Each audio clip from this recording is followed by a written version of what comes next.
वक्त है।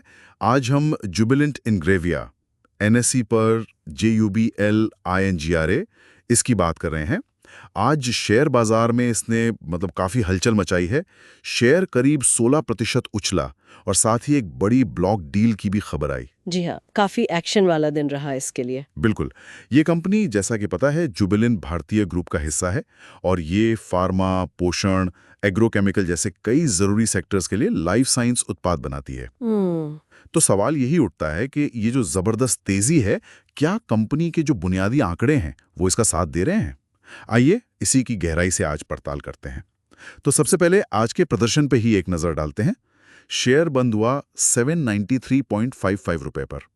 एक दिन में जैसा मैंने कहा 16.36% की बढ़त। बहुत बड़ी बढ़त है ये तो। और पिछले एक साल का रिटर्न देखें तो वो भी करीब 54% रहा है। और आज वॉल्यूम खरीदने बेचने वालों की भीड़ भी खूब थी। वॉल्यूम काफी ज्यादा था। इस उछाल के पीछे क्या कहानी दिख रही है आपको? देखिए, ये तेजी तो है ही, और खासकर आज की जो बड़ी ब्लॉक डील हुई जिसमें करीब 667 करोड़ रुपए के शेयर इधर से उधर हुए, वो साफ दिखाता है कि निवेशकों की दिलचस्पी काफी गहरी है। लेकिन यहाँ एक कह सकते हैं दिलचस्प विरोधाभास है। अच्छा, वो क्या? कंपनी का जो मोमेंटम स्कोर है, मतलब जो शेयर की हालिया रफ्तार को आंकता है, वो बहुत ऊंचा नहीं है, करीब 52.9, जिसे टेक्निकली न्यूट्रल कहेंगे। जबकि ड्यूरेबिलिटी स्कोर, जो कंपनी की वित्तीय सेहत, उसकी मजबूती को दिखाता है, वो काफी अच्छा है, 65 पर है, जिसे हाई फाइनेंशियल स्ट्रेंथ माना जाता है। बाजार में जोश तो हैं, पर टेक्निकल उतने बुलिश नहीं थे, लेकिन कंपनी की अपनी वित्तीय स्थिति मजबूत है। हाँ बिल्कुल, यही विरोधाभास है। बाजार का उत्साह और तकनीकी संकेतों में थोड़ा अंतर, पर बुनियाद मजबूत दिख रही है। चलिए इसी मजबूत नींव की बात को आगे बढ़ाते हुए कंपनी के हालिया वित्तीय प्रदर्शन को देखते हैं। मार्च 2025 तिमाही के कंसोलिडेटेड नतीजे आए तो रेवेन्यू यानी कुल बिक्री वो पिछले साल की इसी तिमाही के मुकाबले 3.7% घट गई, 1008 करोड़ रुपए रही।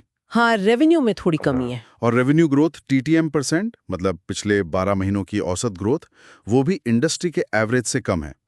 लेकिन, और ये बड़ा लेकिन है, इसी तिमाही में नेट प्रॉफिट यानी शुद्ध मुनाफा वो 190% बढ़ गया, 90 करोड़ रुपए। जी, ये काफी चौंकाने वाला आंकड़ा है। रेवेन्यू नीचे पर प्रॉफिट इतना ऊपर। हाँ, ये कैसे हुआ? बिक्री कम लेकिन मुनाफा आसमान पर। ये कैसे मुमकिन है? देखिए, अक्सर ऐसा तब होता है जब कंपनी या तो अपने मार्जिन बेहतर कर ले या फिर खर्चों पर बहुत सख्ती से नियंत्रण करे। और अगर हम इसका ऑपरेटिंग प्रॉफिट मार्जिन देखें तो वो 14% है। ये इंडस्ट्री के औसत से बेहतर है। अच्छा। तो ये इसी तरफ इशारा करता है।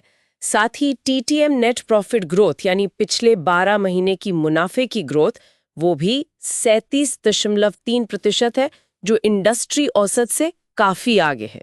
तो कंपनी का फोकस शायद टॉप लाइन ग्रोथ यानी बिक्री बढ़ाने से ज्यादा बॉटम लाइन यानी मुनाफा बढ़ाने पर है। ऐसा ही लगता है। ऐसा लगता है कि कंपनी फिलहाल बिक्री बढ़ाने की दौड़ में उतनी तेजी से नहीं भाग रही जितना कि अपना मुनाफा सहेजने और बढ़ाने पर जोर दे रही है।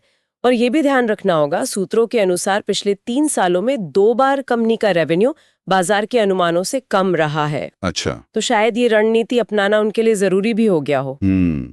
मुनाफे पर फोकस तो ठीक है, पर सवाल यह है कि क्या बाजार इस शेयर के लिए सही कीमत दे रहा है? वैल्यूएशन के पैमाने पर कंपनी कहाँ खड़ी है?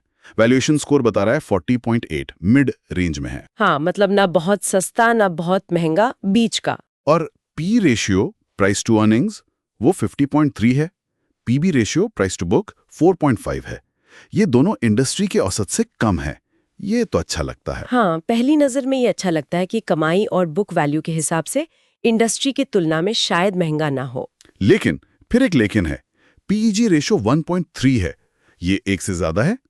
इसका क्या मतलब निकालें? देखिए, पीईजी रेशियो कमाई की ग्रोथ को ध्यान में रखकर वैल्यूएशन देखता है।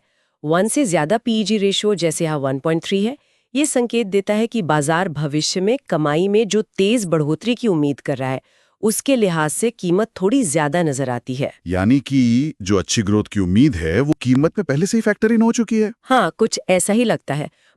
मौजूदा कमाई और संपत्ति के हिसाब से ठीक, पर भविष्य की ग्रोथ की उम्मीदों के हिसाब से शायद थोड़ी महंगी। हालांकि एक पॉजिटिव बात यह है कि बड़े संस्थागत निवेशकों, इंस्टीट्यूशनल होल्डर्स की हिस्सेदारी हाल में थोड़ी बढ़ी है, 0.15% बढ़कर 23.03% हुई है। अच्छा, ये तो उनके भरोसे को दिखाता है। जी बिल्कुल। तो वैल्यूएशन पर तस्वीर थोड़ी मिलीजुली सी है। अब देखते हैं बाजार के एक्सपर्ट्स यानी एनालिस्ट्स वो क्या कह रहे हैं। हमारे पास 3 एनालिस्ट की राय है और उनका आम नजरिया बाय यानी खरीदने की सलाह का है। खरीदने की सलाह दे रहे हैं। हाँ, और उन्होंने अगले 1 साल के लिए जो औसत प्राइस टारगेट दिया है वो 910 रुपए का है। ये मौजूदा भाव से करीब 15% ऊपर है। तो ये दिखाता है कि एनालिस्ट्स भविष्य को लेकर काफी आशावादी है।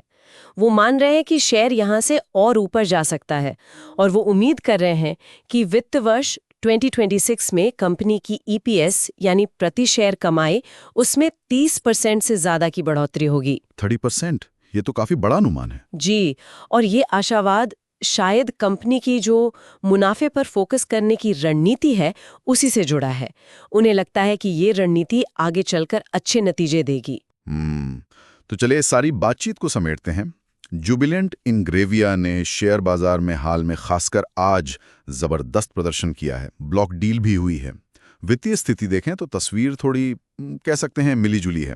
बिक्री में गिरावट है लेकिन मुनाफे में शानदार उछाल दिख रहा है। हाँ, जिसका कारण शायद बेहतर मार्जिन और लागत पर नियंत्रण हो। सही। वैल्यूएशन कुछ सवाल खड़े करता है, खासकर पेग रेशियो के लिहाज से। लेकिन एनालिस्ट सकारात्मक हैं और कंपनी की वित्तीय मजबूती, वो ड्यूरेबिलिटी स्कोर, वो भी अच्छी दिखती है। बिल्कुल। यहाँ आगे जो सोचने वाली बात है वो ये है कि जब बिक्री पर दबाव हो तब मुनाफा बढ़ाने की ये जो रणनीति है ये कितनी टिकाऊ साबित होगी, खासकर स्पेशलिटी केमिकल्स जैसे इतने प्रतिस्पर्धी बाजार में। क्या ये सिर्फ लागत में कटौती का नतीजा है या कंपनी के बिजनेस मॉडल में वाकई कोई गहरा बदलाव आ रहा है? ये अहम सवाल है। और इसमें जुबिलेंट भारती ग्रुप का हिस्सा होना वो कंपनी के लिए कितना मददगार है या शायद